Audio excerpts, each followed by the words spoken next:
Want to know how a 29-year-old black girl from nothing came to run a multi-million-dollar record company? Well, listen close. This part comes at you fast. If you dislike this marriage, why are you still here? I'm doing everything I can, everything, to take care of this family. It's not my fault you a half-ass singer that couldn't make it in this industry. I learned a valuable lesson that day. This is a man's world. I just needed to even out the playing field.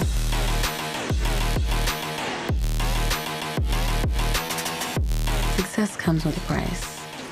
You either pay up front or on the back end. Tressa, there she is. All right. Hello there. Y'all. We look How like are you? a girl group. I am fantastic. The dynamic trio is here. First of all, the both of you, Tressa, KJ, you guys just make me proud to be a woman. I mean, Thank you. Thank you so much. Journey is just your whole, first of all, Megamind Media. Can we talk about that? Just the name alone, Megamind. Think big. Think out the box. Mega, be big. The audacity of it all. Yes, yes. You getting me hyped. You getting me hyped, sis. Huh? I said you getting me hyped, sis. Yeah, that's what I'm supposed to do. That's my job as a journalist. That is my job. Ladies, first of all, I want to say congratulations. KJ, you've just been killing the game. Thank you. Thank you so much.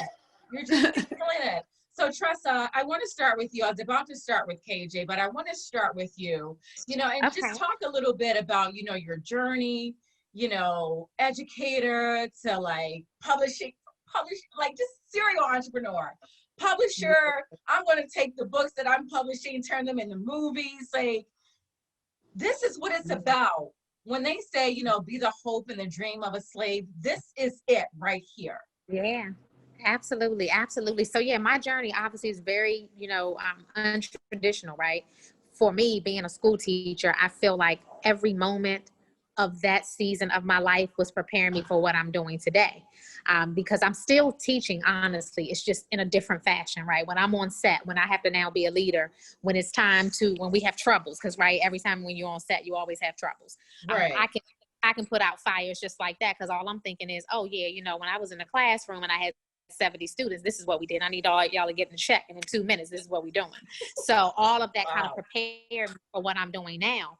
And being able to go from school teacher to book publisher to producing movies, I think it's just a part of the plan that God already had for me. Because sometimes I do have to just kind of pinch myself and go, well, wait a minute, what's really going on here? It's almost like it's happening so fast, but I know that it's God's plan. So I just walk in it. Like I stay in prayer and just walk in it. Like, Lord, what is it? What are we doing here? What you need me to do? But I do even myself sometimes.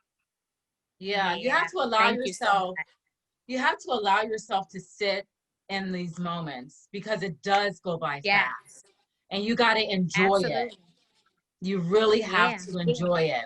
So casting KJ Smith, the beautiful, elegant KJ Smith, as the lead, one of the best things we ever did. Listen, first I'm gonna get to KJ, but I want to talk about why you chose her, in the lead. Listen, so this was the thing. I did not choose KJ initially. So my director, Jamal Hill, who's from Philly. I'm from the Philadelphia area. Yes, I love Jamal. Yep. Absolutely. So Jamal and we did a movie together before called Secrets. And with Secrets, I was on his toes. I was like, it was my very first movie. So, I'm just totally micromanaging, right? So we go into Available Wife, and he's like, listen, sis, let me tell you who I really want before you shut me down. So I'm like, okay, let me see who you got, so he's bringing me all these different people. And he came back to me and he said, I want KJ. He said, and he said it very matter of factly. And when I looked at it, I think they might have showed me KJ's reel. I can't really remember at that time, because obviously Sisters didn't exist. But when I saw her, I was like, that's it. That's her. Yes, I want her. Yes. So it was next. It's her turn. Oh, for sure. Oh, Thank for sure. You. I received that. Thank you. And the moment, in the moment that she got on set, she was already operating in a leadership role. I knew just by the way she carried herself.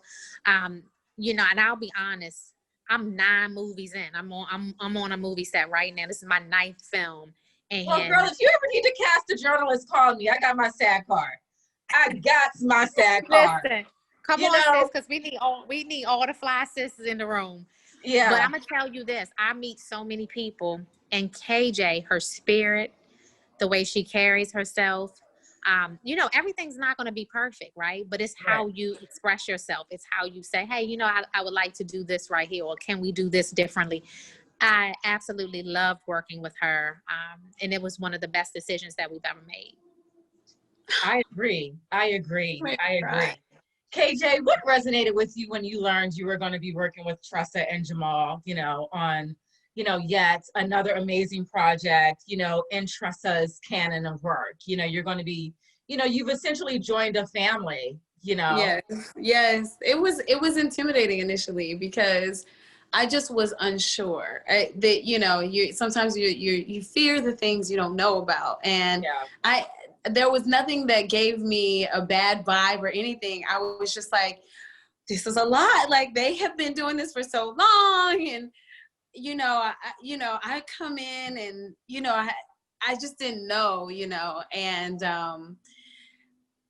when I say that I felt immediate relief once I met everyone, I was like, wow, oh, wow, I'm with my family. Like, it felt like I was with KJ Smith, my family. Like, I was like, oh, this is my uncle, this is my cousin, that's my sis, that's my little sis. Like, it just felt like that. Like, it was initially, I was like, okay, we can do this. We can do this. That's how I talk to myself in the mirror. We can do this. We can do this. We can do this. We can do this. And then I get there and it was immediate relief. Like, it was the funnest, wildest, like, most loving ride I've ever been on. It was great. You owned the role. You owned the role. Girl, you're going to have women of all ages, like, doing squats. Girl, I was like, hold up now. Mine ain't too shabby for a 40-something-year-old chick. I was like, damn. I did not know that's where you were going with that. Like, whoa, Big Pippin. Whoa, big homie better. What's Beyonce say? Big homie better get right or show up or something. I was like, oh my goodness. But you know what I wanted to ask you, KJ? In that one scene, there was one scene where your character is having this meltdown. You know what I mean? She is like coming up against her lowest self. You know, this whole movie is about choosing a vibration. Yeah. For me. Yes. Exactly. Right. Yeah. Yes. Yeah. Okay. So I don't know how much time we have. We might have to set up another interview. Let's do it. Let's talk about when this is over, I got to do a set visit. I got to do a set visit, Tressa. Yes, you need to come. Yeah, but this movie is definitely about choosing. There's always a choice, you know. And in that there's this one particular scene where, you know, you're messing up your makeup and the lipstick. You know, was that an ode to Diana Ross and Lady Sings the Blues? Because it wasn't. But when I watched it, because when I'm present in my character, I'm just so true to who I am that I don't think about anything else. I don't think about the people that, you know, paved the way before me. I don't think about the past. I don't think about my past. I am this character. I am this person, and I am in this experience, and I'm having this moment. And if I have to have this moment 4 or 5 times, because we have to do 4 or 5 takes, I'm doing it. I'm going to be that person. But when I rewatched it, I was like, you never know how something subconsciously impacts your mental. Yeah. And I was like, I must have pulled that. I must have, you know, remembered. KJ, I rolled that scene back 5 times. I wrote that back 5 times. I'm like, they have got to edit that part out and put Diana Ross and Billie Holiday's like side by side. I may do it myself. That's a good idea. That's a good one. Yeah. That's a good idea. What's interesting is, you know, I can't remember what year Lady Sings the Blues came out. I think that may have been like 72 or 75, but I do know this year is like the 45th anniversary of Mahogany, when Diana Ross starred in Mahogany. you know, so. Oh, wow. Yeah, if you drop that scene and like body it side by side, her scene in Lady Sings the Blues, and drop that as an ode to her for 45 I received years that. of Mahogany. That's a great idea. I was just like, woo, woo. Thank you. Amazing. KJ, yeah, I'm like, okay, Tressa had to go. KJ, what is your process like, you know, for getting into your characters? Do you study regularly, like with the coach, every time you're about to step on set? Or, you know, have you just said, you know what, I have my training, I've got to this level, and I'm just able to apply accordingly? I would go with the latter, honestly. I've been doing this a long time, and by the time I get to set, I've had the opportunity to study, research, coach if I have to, and really break down my person. And it's about just embodying that. It's about becoming at that point and just owning that. And I just trust myself. Like at some point, you just have to say, I trust myself. Let's go. And you trust the people that you're around. You trust that you have a director that's going to be like, hey, I see what you did, but that's not translating. Let's do it this way. And it's about not having an ego. It's about being around people that can help you, and we can collaborate and create something really, really great. And so for me, with my knowledge, with my background, my history, my studies, and the team that have, in most cases, hired me, have surrounded me, are helping uplift me, we all just do it together and we collaborate. It starts with wardrobe. It starts with, I was telling someone recently, I said, that wardrobe was fire in The Indelible Wives. The wardrobe for everybody was on the money. Yeah. I wish I could take credit. I tried to. I wish I could. I mean, people were like, you look great. I'm like, thank you, Tam. Yeah. Thank you, Tam. Yes. So Tam Hushley, that's my sister, but she's actually a celebrity stylist. She is, she just got into costume design 5 years ago, but she takes wardrobe so serious. I mean, to the point when we're all done and over it and we're like, it's done. Honey, she's still tell Tam she made me want to go and get black leather pants and like stiletto sandals and sit on a couch. Okay.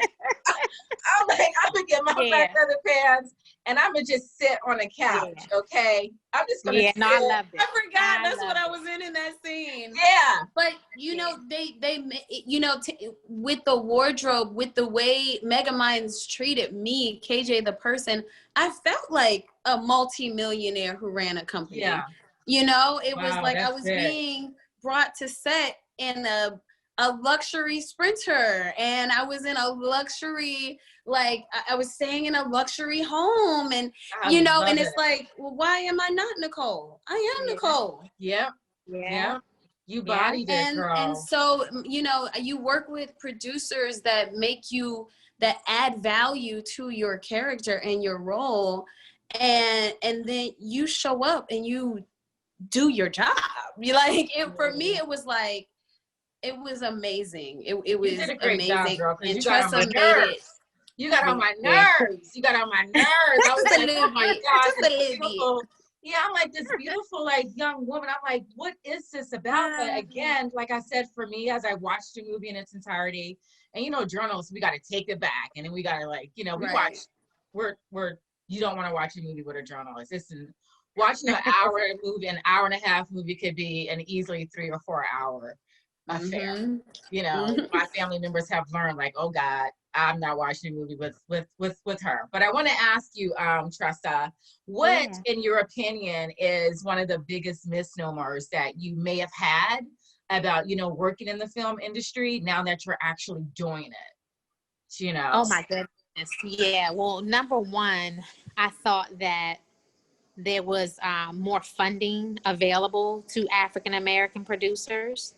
And I don't know, and I think in my head, I just thought, okay, well, you know what? We do have programming on, Netflix and, just to name a few companies, but the reality is you really do have to do it yourself. You have to go ahead and sell yourself mentally. It's just us.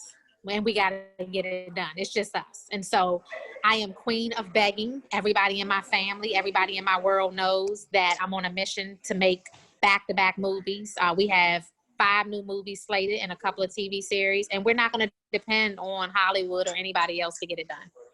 So I totally understand it now. But in the very beginning, you couldn't have told me that, oh, I have all of these books and there are going to be tons of people who are going to help me get them made and it's going to be great. No. You got to do it yourself. I love your story. You know, I've been wanting to chat with you for a while, and I'm just so happy that it's finally happened. Connected. Yeah, I'm an entrepreneur. You know, I'm a broadcast entrepreneur. I do this independently. You know, I own every single interview. You know, I come from a hard news background. You know, I come from a hard news journalism background. And, you know, I've always wanted to work in the entertainment space, pursued acting. And it just all came together in concert like several years ago. And what I was facing was, oh, you know, I'm older now. And maybe there is a little ageism that I'm experiencing. And so, you know, will E! Or Access Hollywood or Entertainment Tonight, are they going to put me on their air? You know, and if not, then what does that mean for me? So I have to do this by myself. Absolutely. I have to do this by myself. You know, and we can do it. Yeah, and we're doing it. And we're absolutely doing it. KJ, I wanted to ask you, because I'd watched one of your interviews with Sway, which was so amazing that you did last year, 2019. Yeah. And, you know, in that interview, you really talked about how a lot of your friends are content creators, but they don't really have that business component, you know, to monetize their brands effectively, according, you know, to the level of talent that they have. You know, what is some advice that you can offer up to creatives who are out there? Because so many of us, you know, we're in that learning curve, like present company included, where we have to learn to be the business person. And I know you too, Tressa, you have an amazing business acumen, but not everybody has that. And I think that's where people get stuck and the frustration kicks in, because they don't know how to pitch, they don't know how to develop, they don't know how to source funds, they don't know how to partner, because they really are the talent. You know, so KJ, what can you offer up just in terms of the business aspect about it? You mentioned on Sway how it's a numbers game, statistics, you know. So talk a little bit about that. For me, and I'll say, especially in the space that I'm in, a very interesting space, because not only am I an artist, I am, you know, an actor. There is especially with the pandemic happening, there's a social media component that I wasn't even aware of, okay? Girl, but you killed social media. And I watched that wardrobe thing you did. I was like, I need to put my outfits on. And I do I do things that I enjoy, and I am able to, that it's able to translate and it's able to be monetized because I do what I enjoy. But you know what I did? I asked for help. That is the number one advice. People don't want to ask for help. People get so prideful, and it's like, you can't have pride. You can't let that stop you from doing this. What is your goal? You're gonna let, I'm insecure about and trust me, listen, I have not always looked like this. You know, that's the gag. If people are like, I have not always looked like this. Yeah. And I was talking to my friend last night. I said, I've always been my number one fan. I'm my number one fan. I will go to people's phone and I'll, like, you know, go on their Instagram. They don't even like their own photo. Oh no, I like their own Instagram. I like all myself. How does that make sense to anybody? You have to be your biggest fan first. I love y'all. Act accordingly. People are like, oh, KJ again. Yes, you're damn right. Yes. Tear it up. Because I worked hard to get here. Tear it up. You know, I just celebrated a birthday. You know, another year on the 4th floor. Leo. Thank you, Leo, girl, Leo all day. Give me Leo energy. Oh wow, what's your birthday, KJ? I'm a Taurus, and I love my Leos because I sit back, I let y'all enjoy. I sit down, I eat, and y'all party. I love Taurus women. I have quite a few wonderful Taurus women. What about you, Tressa? What's your sign? I'm a Capricorn. Yes, hardworking. Yes. That goat is not planned. Taurus is not planned either. Taurus is a very fixed sign. Taurus will gather you.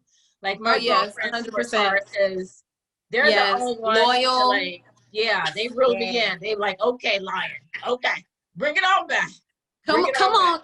Let's get grounded. Bring it on back.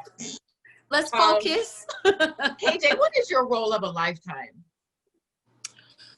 Ooh, I think my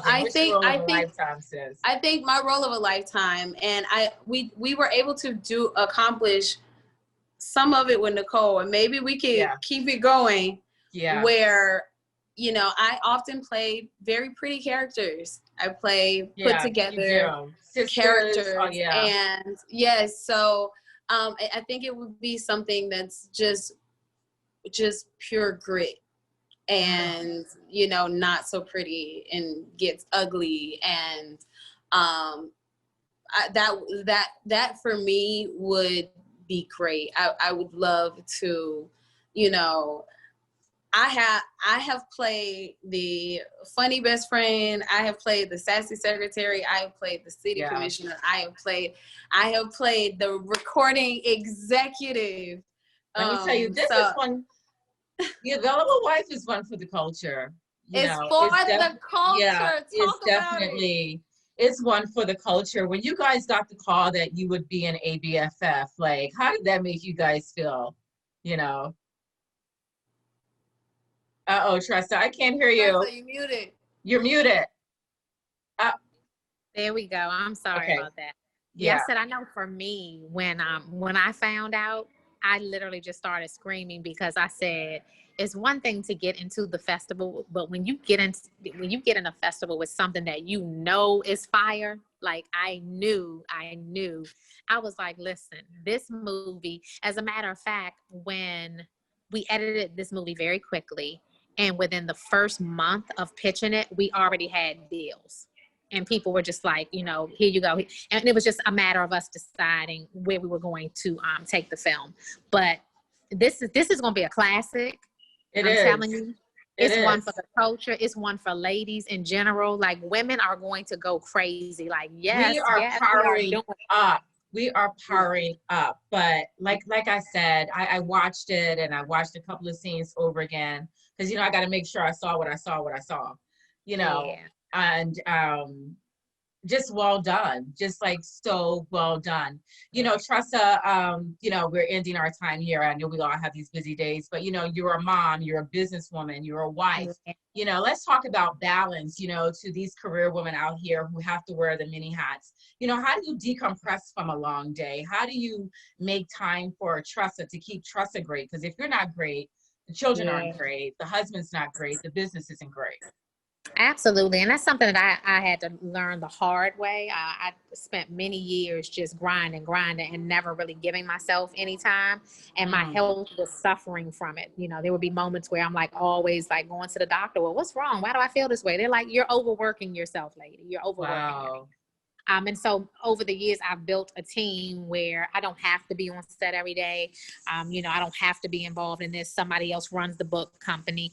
I own about 4 different businesses that literally need their own lead for all of those companies. Wow. My husband is an entrepreneur, so he gets it. So from a relationship standpoint, it's like, honey, listen, we grinding all this week, and then we're going here. Like next week is my anniversary. I'm on set. Congratulations! Thank you. 23 years. 23 years. Can you teach the master class in this? I swear to God, can you add that to your? Yes. Let me just tell you all the tip. You have to learn how to not respond to every situation. Okay, because you know we're emotional. Look, wait a minute, me and KJ, like, wait a minute, let me take a sip. Go on, mama, teach the children. Yeah, listen, because there are moments where I can be sitting on the couch and my husband will say something completely insane, and I will just go and I won't respond. I won't say anything.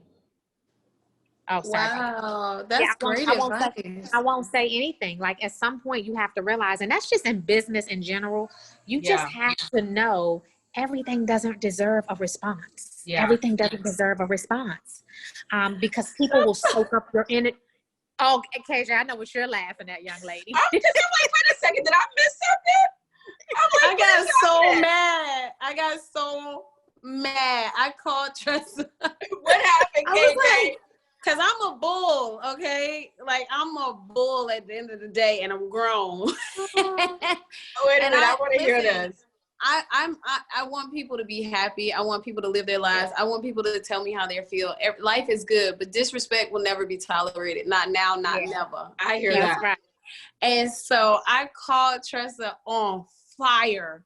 And Tressa was like, people don't deserve your energy. And I was like, Yeah, I was like, honey, they don't listen. You doing big things. Let me tell y'all this, and this is something that I live by. I don't draw my sword to swat a fly. So you are not you're not gonna get. Hold up, you're not KJ, write it down because I don't have my pen and paper. Write that down and then DM me. What was that again, Tressa? Hold up, I have to write. I don't draw my sword all I to got swat is a a fly. for lipstick. I'm about to write this down in some lipstick. Hold up a second. What in the world?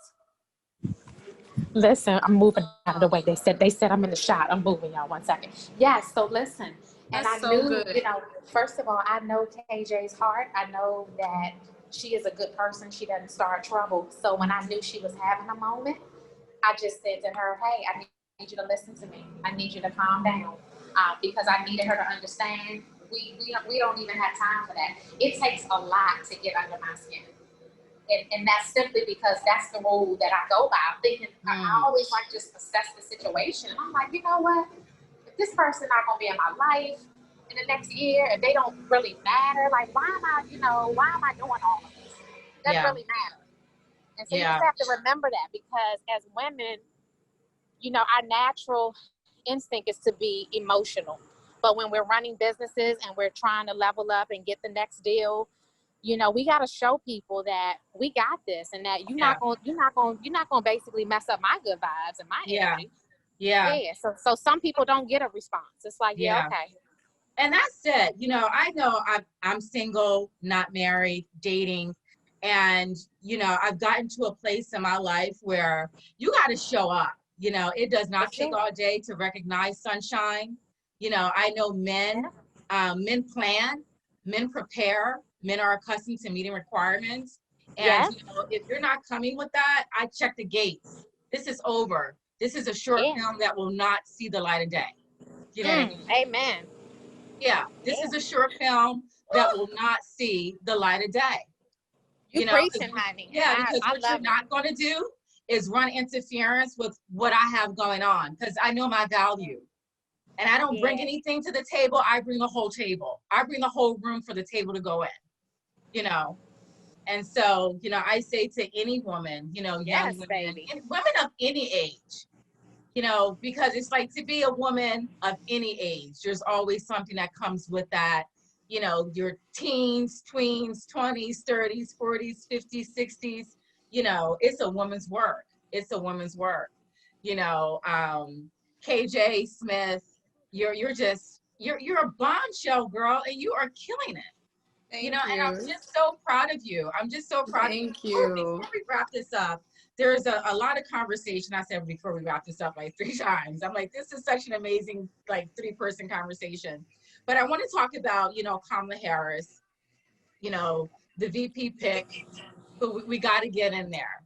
Just galvanize people to vote. Like KJ Smith, what do you want to say to your audience about, the importance of coming out to these polls?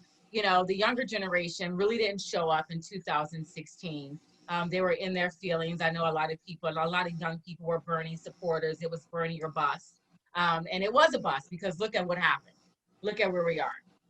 So let's just talk, quickly about, Kamala Harris and Joe Biden, the Biden-Harris ticket, and just really galvanizing, KJ, like your audience to get to the polls, get to the polls. And everyone has said it before, but I'm just going to give my testimony. Okay. My ancestors did not die and fight and slave and be enslaved and allow us to survive for this very moment, for us to sit on our ass and watch the world crumble around us because of a person who doesn't give a care about us. Myself, cannot stand for it. I can't sleep knowing that I didn't do everything within my power to show up. And if you can't, at the very least, walk to a location that's nearby you and stand in line for as long as you have to, we are not the same. I hear that. I respect that. Oh, baby. Oh, yes, KJ. Tressa, what do you want to say? Yeah, so listen, we are in the DMV area, number one.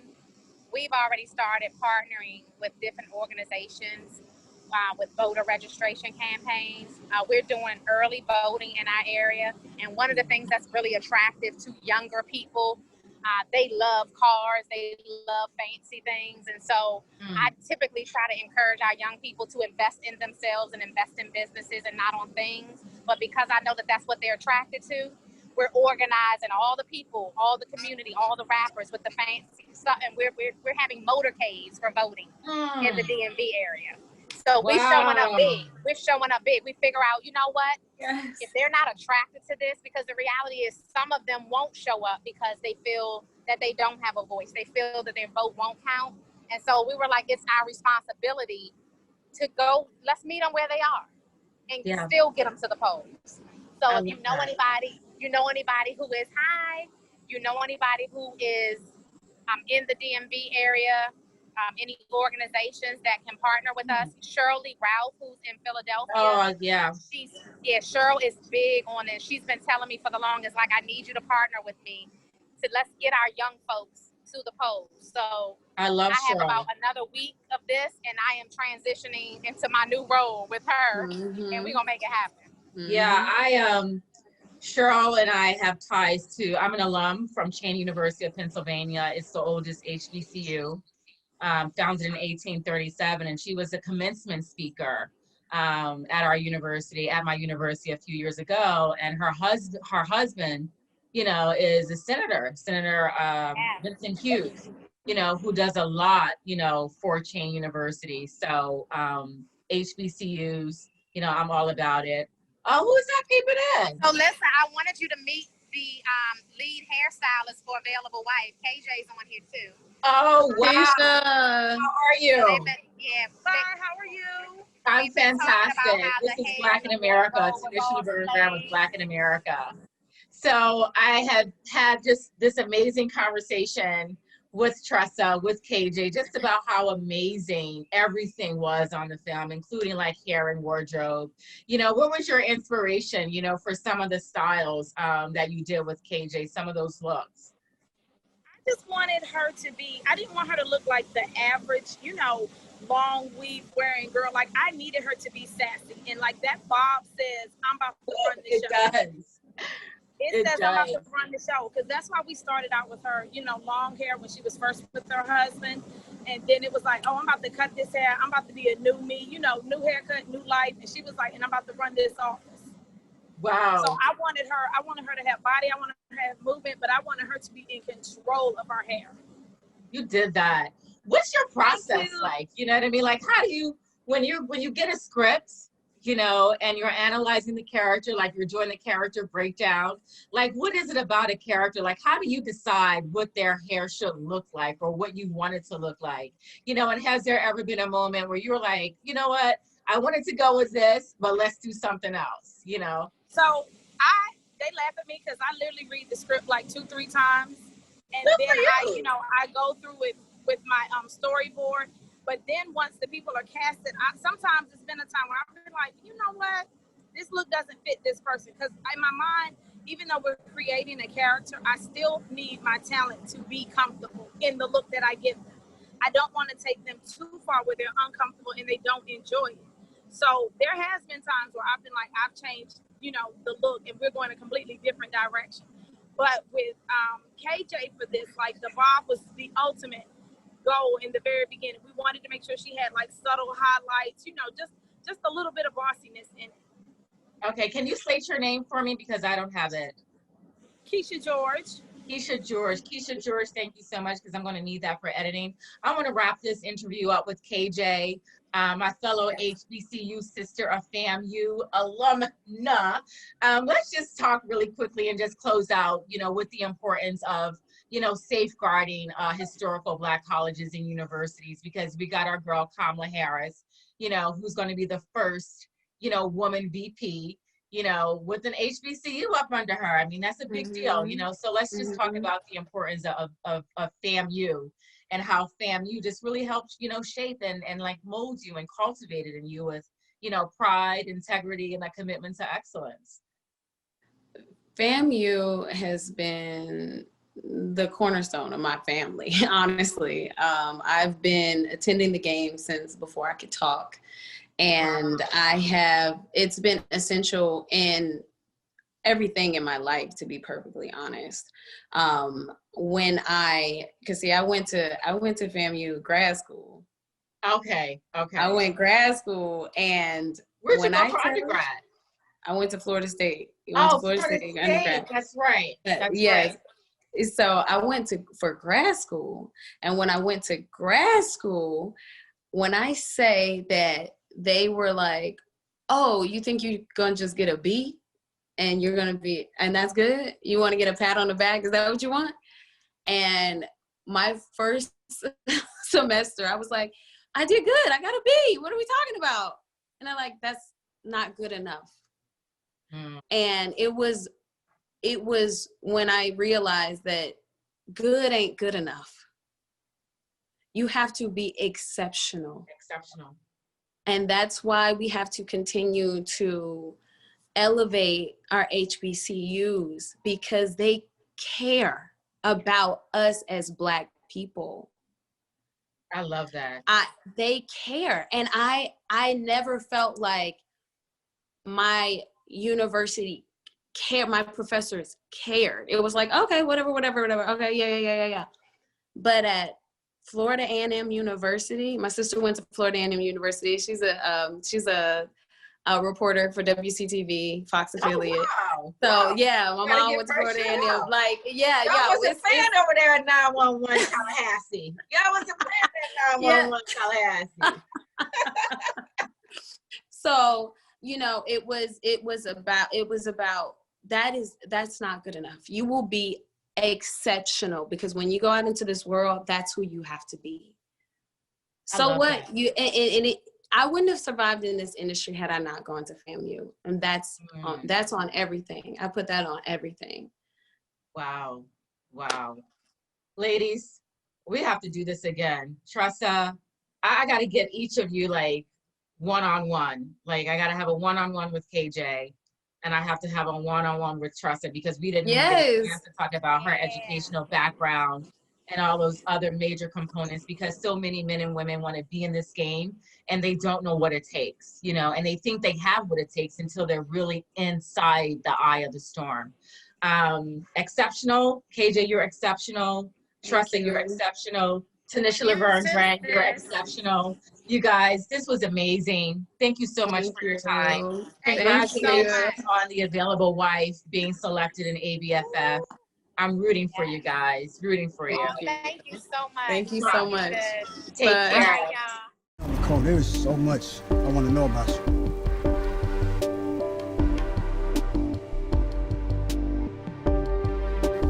Do you trust me? Is that what you do? Cole, get it together. Look at me when I'm talking to you. I'm still your father. What are you going to tell the Popo, Nicole?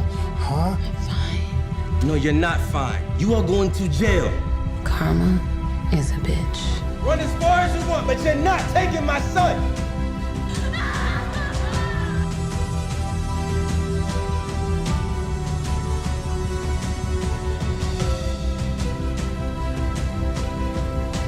I'm gonna be praying for you. Some people might say I had more ambition than talent. This is my life. This is my truth.